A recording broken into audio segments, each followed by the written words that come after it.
In today's video, we will study about the geometrical meaning of the zeros of the polynomial and discuss the different conditions of quadratic polynomials. In the previous video, you have studied the general form of linear polynomial, quadratic polynomial, and cubic polynomials.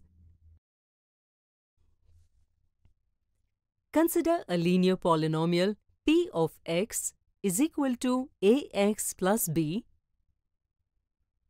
Here, on substituting x with any real number m, if the value of the polynomial becomes equal to 0, then m is called the zero of the polynomial p of x. Now let us understand the geometrical meaning of zeros of polynomial. Can you tell how will the graph of a linear polynomial look like? For a linear polynomial ax plus b, in the graph y is equal to ax plus b is denoted by a straight line, which intersects the x-axis at the point minus b by a, 0. Which gives us this conclusion that the linear polynomial ax plus b has 1, 0 minus b by a, which is the x-coordinate of the point minus b by a, 0. Using this conclusion, we will try to understand the geometrical meaning of a quadratic polynomial. Let's take a quadratic polynomial 3x square minus x minus 2. If we substitute the values of x in y is equal to 3x square minus x minus 2 and take these points and plot it on the graph, we will get a parabola. Therefore, we can conclude that the graph of quadratic polynomial ax square plus bx plus c, where a is not 0, is a parabola. With the help of the table, we get to know that 1 and minus 2 by 3 are the two zeros of these polynomials, which is the x-coordinate of the point of intersection of the x-axis for the graph of y is equal to 3x square minus x minus 2. On this basis, we can say that the zeros of the quadratic polynomial ax square plus bx plus c are the x-coordinates of the point where the parabola intersects the x-axis.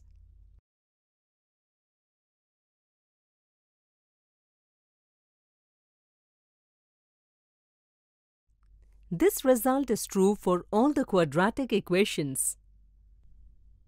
Now, if we observe the graph of ax square plus bx plus c, there are three cases, which are as follows. Case 1. When the graph cuts the x-axis at 2 points m and n. In this case, the x-coordinates of points m and n are the two zeros of the quadratic equation ax square plus bx plus c. Case 2. When the graph cuts the x-axis on one point, that is, coincident points. This means that both points m and n coincide and become only point m. This means that the x-coordinate of point m is the only zero of the quadratic polynomial ax square plus bx plus c. Case 3. In this case, the graph does not cut the x-axis anywhere. In this case, the quadratic polynomial ax square plus bx plus c will have no zeros. It is clear from the geometrical meaning of linear and quadratic polynomials that for a polynomial of degree n, the graph of p of x can intersect the x-axis at maximum n points. Hence, a polynomial of degree n can have maximum n zeros. Can you tell that in which case the graph of a quadratic polynomial will be opened upwards or downwards? If a is greater than 0 in the quadratic equation ax squared plus bx plus c, then the parabola will be opened upwards. If a is less than 0 in the quadratic equation ax squared plus bx plus c, then the parabola will be opened downwards. In this video, we studied the geometrical meaning of zeros of polynomial. We also studied the three cases of zeros of a quadratic polynomial. We will practice questions based on what we learned today.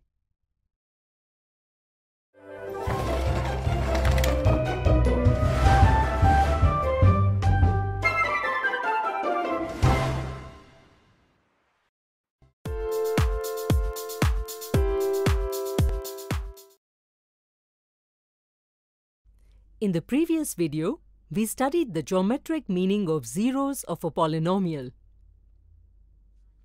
In today's video, we will look at some of the examples based on it. Mohan is looking at the graph of y is equal to px in his brother's book. And he's trying to know what would be the number of zeros of px. Mohan had studied this concept in his maths class. But he doesn't remember it properly. Let's try to help Mohan. Mohan remembers that if the graph of px cuts the x-axis at n points, then the polynomials will have n zeros. Can you tell the number of times this graph intersects the x-axis? Correct. This graph intersects the x-axis at 2 points.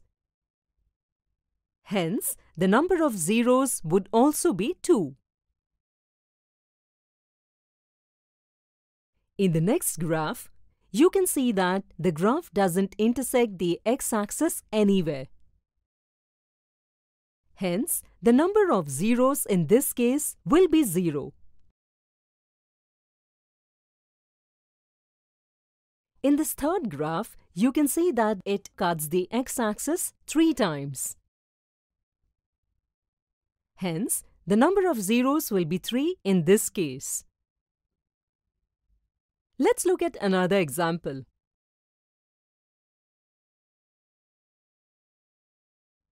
The figure given below is the graph of a polynomial.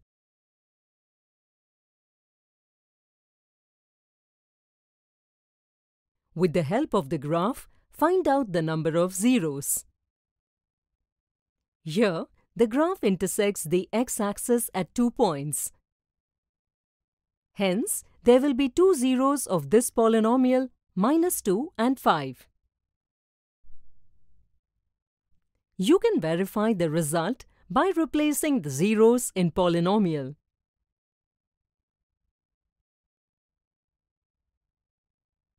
In today's video, we studied how to find the number of zeros of a polynomial using its graph.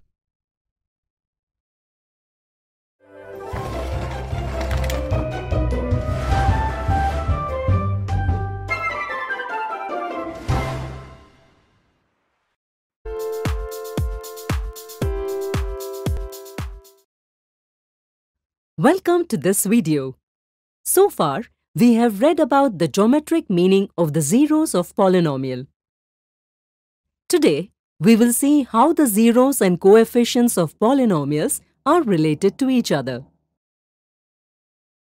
In your previous class, you have learned that a zero of the linear polynomial ax plus b is negative b by a. Do you know that by splitting the middle term of a quadratic polynomial, it can be factorized? For example, the polynomial is 2x squared minus 12x plus 16. The term minus 12x is written as the sum of two such terms whose product is 32x square. On further solving, we get the factors of this polynomial.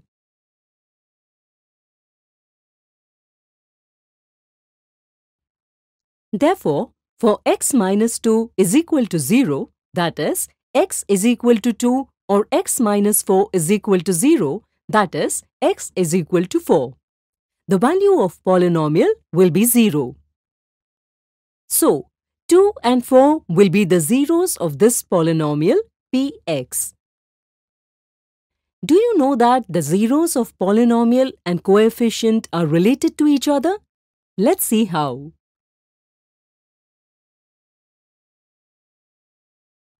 If we add zeros, you will see that the sum of the zeros is equal to the negative ratio of the coefficient of x to the coefficient of x square of the quadratic polynomial. It can be said that the sum of the zeros of a quadratic polynomial is equal to the negative ratio of the coefficient of x to the coefficient of x square, where alpha and beta are two zeros of a quadratic polynomial ax square plus bx plus c. Similarly, if we multiply the zeros, you will see that the product of the zeros is equal to the ratio of the constant term to the coefficient of x square of the quadratic polynomial. It can be said that the product of the zeros of a quadratic polynomial is equal to the ratio of the constant term to coefficient of x square of the polynomial. Similarly, if alpha, beta and gamma are zeros of a cubic polynomial ax cube plus bx square plus cx plus d, then the sum of the zeros is minus b by a. Sum of product of two zeros is c by a. And the product of all zeros is minus d by a. In this video today, we studied the relationship between the zeros and the coefficients of quadratic and cubic polynomials. In the next video, we will see some important examples based on these.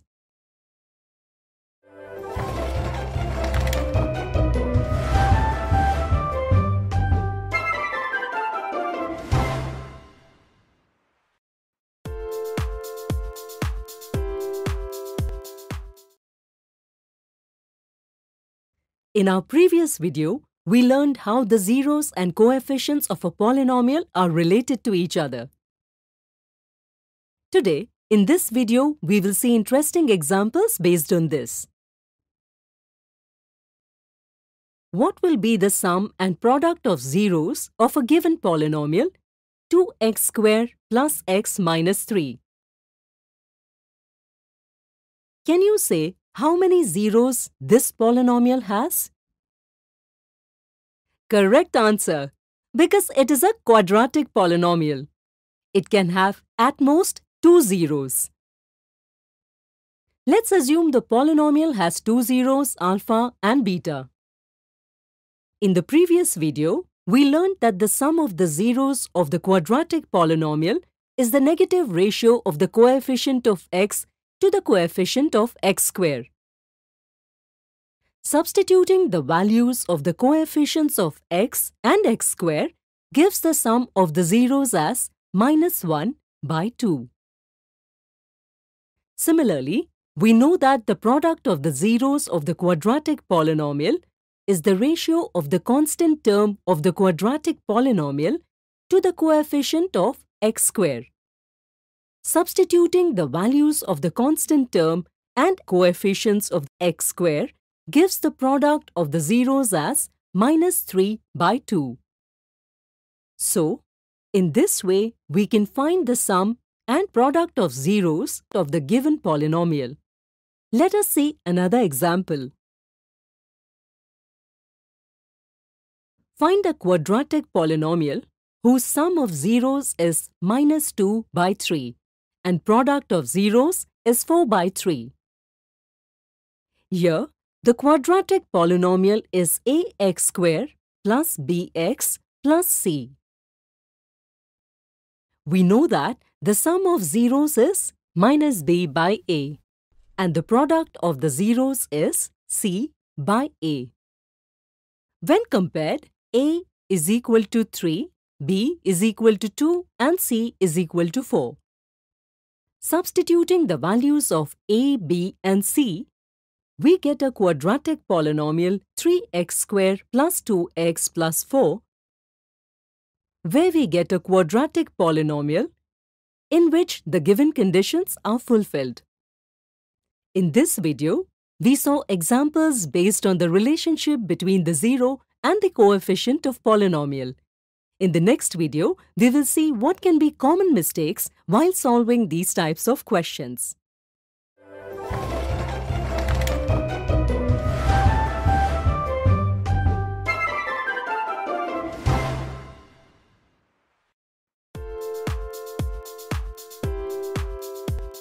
Till now, we have studied the geometric meaning of the zeros of polynomials and the relation between the zeros and the coefficients of a polynomial. Now we will see what can be common mistakes while solving these type of questions. Given figure is the graph of y is equal to px. Look at the graph and find the number of zeros of the polynomial px. 3, 1, 5, 4. To solve this question, pause the video and then match your answer.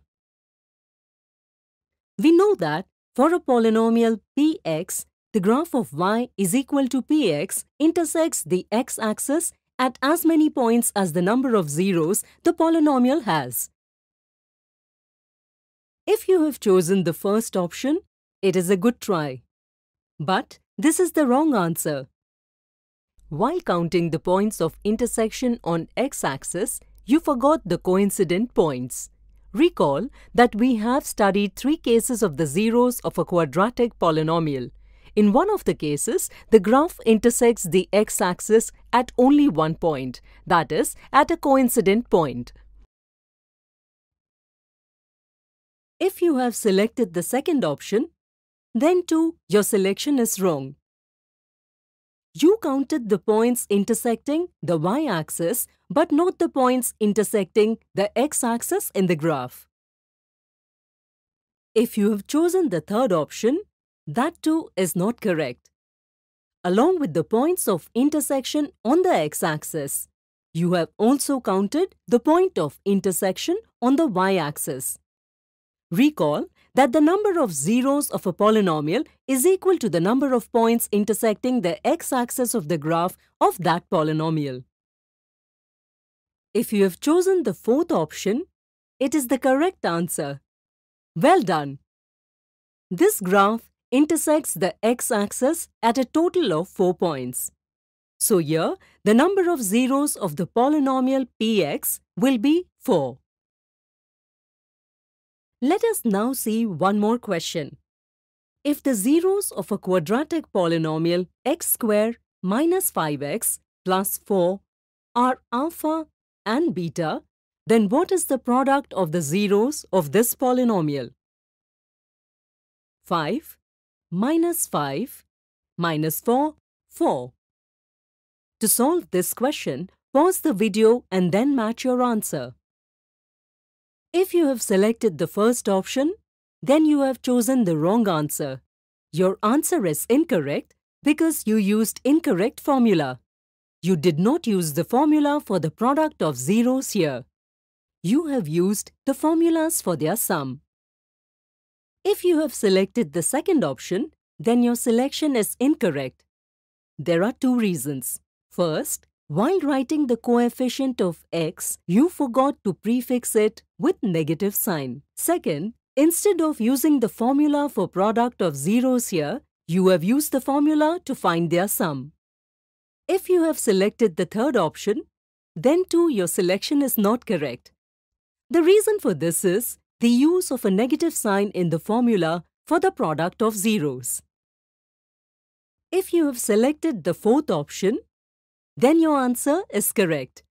You have chosen all the values correctly and calculated it using the right formula. Teachers can also test the understanding of students in the class with the help of such examples.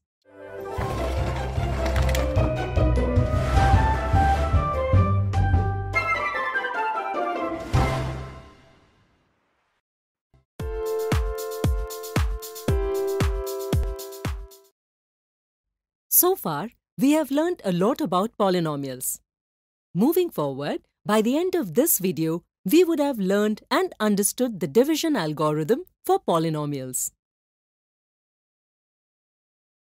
Shyam has some t-shirts. There is a polynomial written on every t-shirt. Shyam wants to keep these t-shirts in the right wardrobe on the basis of the polynomials written on them. Can you help Shyam perform this task? You can see that the highest power of these polynomials is 1. So, these t-shirts will go into the linear polynomial wardrobe. The red and blue t-shirts will go into the quadratic polynomial wardrobe, as the highest power of these polynomials is 2. And finally, as the highest power of the polynomials written on both these t-shirts is 3, these polynomials become cubic polynomials, so it would be appropriate to keep them in the third wardrobe. After keeping the t-shirts in the wardrobe, Shyam goes to study with Pooja, who is studying the division method. Pooja tells Shyam that the term that gets divided is called dividend, and the term by which the dividend gets divided is called divisor. The number of times the divisor divides the dividend is called quotient. The term that remains after division is called remainder. Now, let me show you the division process in polynomials. If we divide a polynomial px by another polynomial gx, we get a polynomial, say, qx.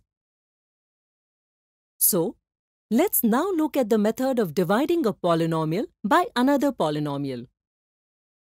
First of all, make sure whether the divisor and the dividend are written in standard form, that is, in the decreasing order of powers of the term.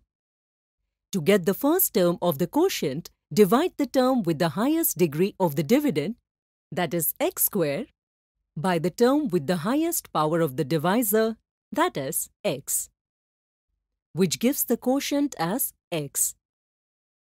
Then, multiply the divisor by this quotient and write it below the dividend. Subtracting both the polynomials, you get 4x minus 12 as the remainder, which becomes a new dividend for further processing. Repeat this division process again with the new dividend either until the remainder is reduced to 0 or till its power becomes less than the power of the divisor. Just like in our example, where the remainder is 0, which can be represented with Rx and the quotient is x plus 4. In this way, we can divide one polynomial with another polynomial. But this is possible only when the degree of the dividend is greater than or equal to the degree of the divisor and the divisor is not 0. Here, the part on the right can also be written this way. This division process is similar to Euclid's division algorithm, according to which Px will be equal to Gx times Qx plus Rx, where Gx will not be equal to 0 and Rx will be 0 or the degree of Rx will be less than the degree of Gx. This conclusion is called the division algorithm for polynomials. Let's examine this conclusion with the help of our polynomials. By replacing all the polynomials in this division algorithm, both the sides become equal, which authenticates the validity of the division algorithm. Today, in this video, we have learned the division method of polynomials, which is called division algorithm.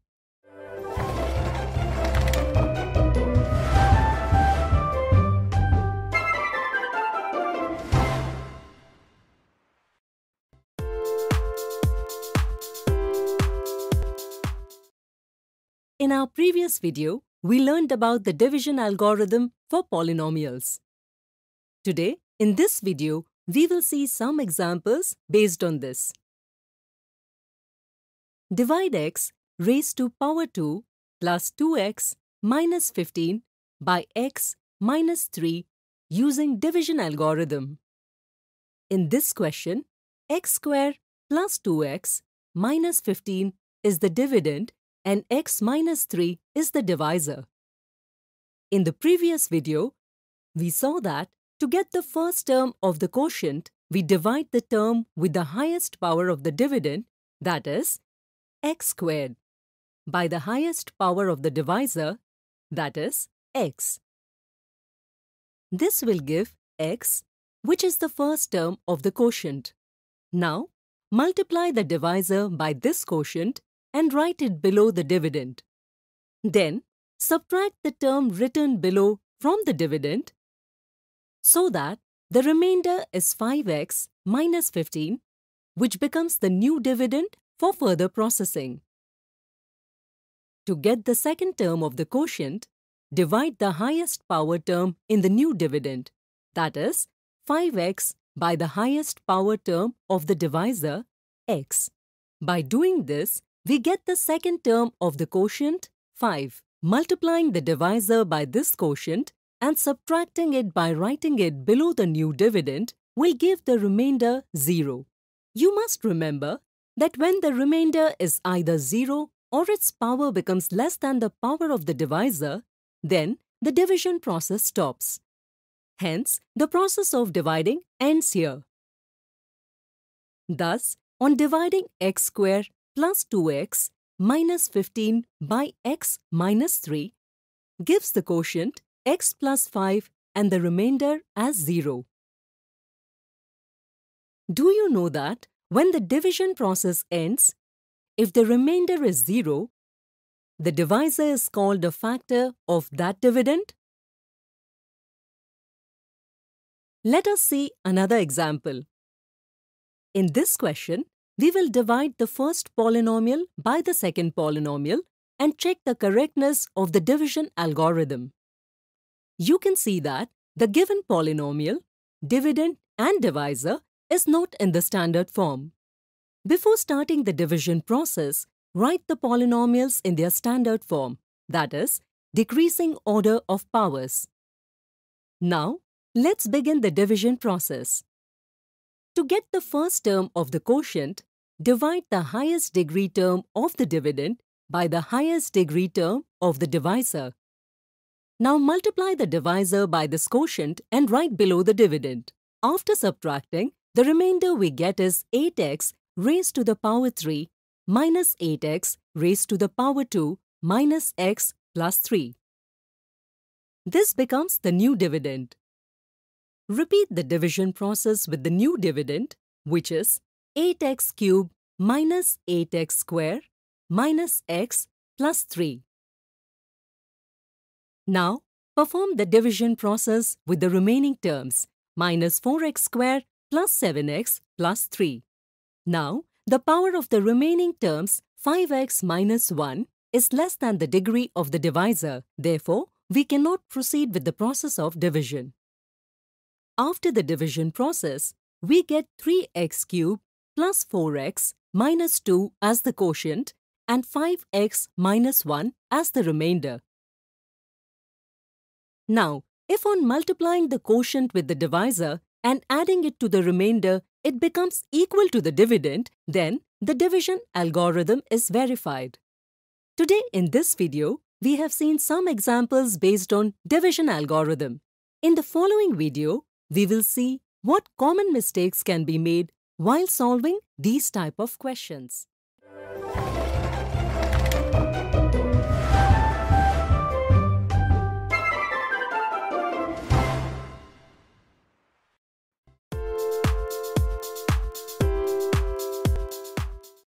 We learned about division algorithm for polynomials in the previous video. Now, with the help of some examples, we will see what common mistakes can be made while solving these type of questions. Fill in the blank by selecting the correct option from the given alternatives. To solve this question, pause the video and then match your answer. By looking at both the polynomials, you can say that the first polynomial, that is, dividend, is not in the standard form. We learned in the previous video that polynomials must be in standard form to start the division process. Let us write this polynomial in standard form and complete the division process. By performing this, we get the quotient x squared minus 2x plus 4. Therefore, option 4 is the correct answer to fill in the blank. If you have chosen the first option, it is a good try. But this is the wrong answer because before starting the division process, you did not write the dividend in the standard form, because of which it is almost impossible to solve this division question. If you have chosen the second option, it is a good try. But this is also an incorrect answer because in place of the quotient, you have chosen the remainder. If you have chosen the third option, it is a good try. But this is also an incorrect answer. Processing the division process with the second term of the quotient, the remainder is 12x minus 8. And its degree is equal to the degree of the divisor. Recall that when the remainder is 0 or the degree of the remainder becomes smaller than the degree of the divisor, then the division process ends. But in this option, you have not completed the division process. So hopefully, you have understood why the fourth option is correct in this example and other options are wrong. Teachers can also test students' understanding in the class with the help of such examples.